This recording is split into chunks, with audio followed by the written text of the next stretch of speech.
Okay, TikTok, this is for entertainment and informational purposes only.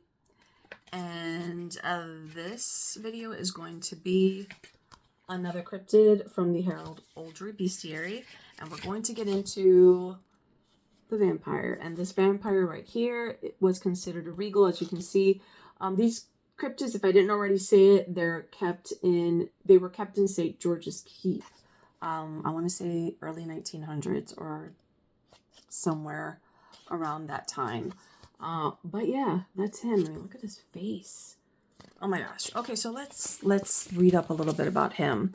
Okay, so vampires. The prevailing theory on how the primeval curse became vampirism is that it was the work of occultists of some kind in the ancient past, similar to how the descended are made into demons for immortality. At some point, sorcerers or warlocks, or both, manipulated the primeval curse into a form they felt that they can control. So basically, back in the day, people who do spells or cast, warlocks, witches, whoever got together and decided that they wanted to make that prime evil. If you watched my previous video of the origin of a vampire, they wanted to make that thing into a more controllable form, and that's how vampires came to be. Okay, so the human vampire is possibly even more nefarious. The primeval makes no secret of what it is. It looks at you with the clear face of a monster, while a modern vampire hides its true nature, often behind an enchanting face of beauty. Dancing vampire TikTokers.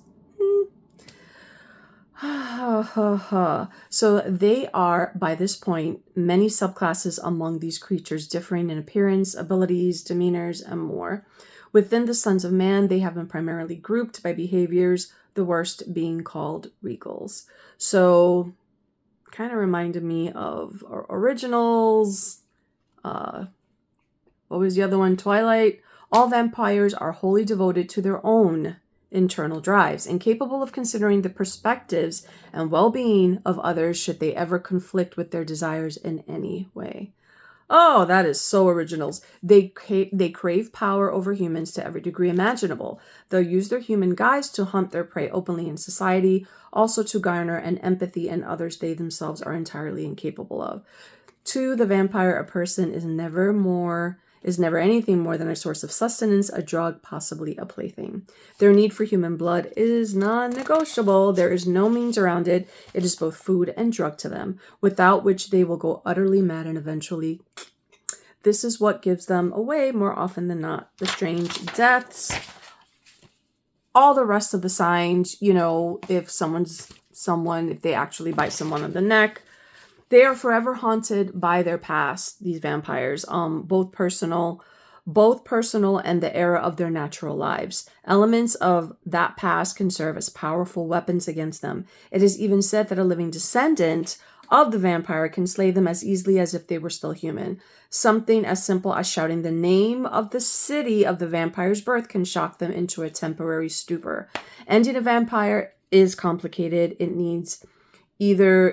will either need magical religious artifacts or extreme things that you need to do to them, and intricate ritual burial, removing the head from the body, stake through the heart, pinning the torso into the casket, burning this part. I'm trying not to say words that were triggered TikTok. You would need to fill the mouth with garlic, holy salt, a priest stole, and there are stories of other faiths successfully using different items in similar fashion. So it is not the easiest thing to them, but I hope this gives you more of an idea of their natural state. Am I saying that there are no exceptions? Who knows? Maybe there are exceptions. Maybe there are. I am hoping because I do have a heart and I do have I have a conscience, so I'm hoping there is an exception to this rule. But yeah, that is the second cryptid in the Herald Oldrey Bestiary, and I will be back with more. So see you in my next video. Bye.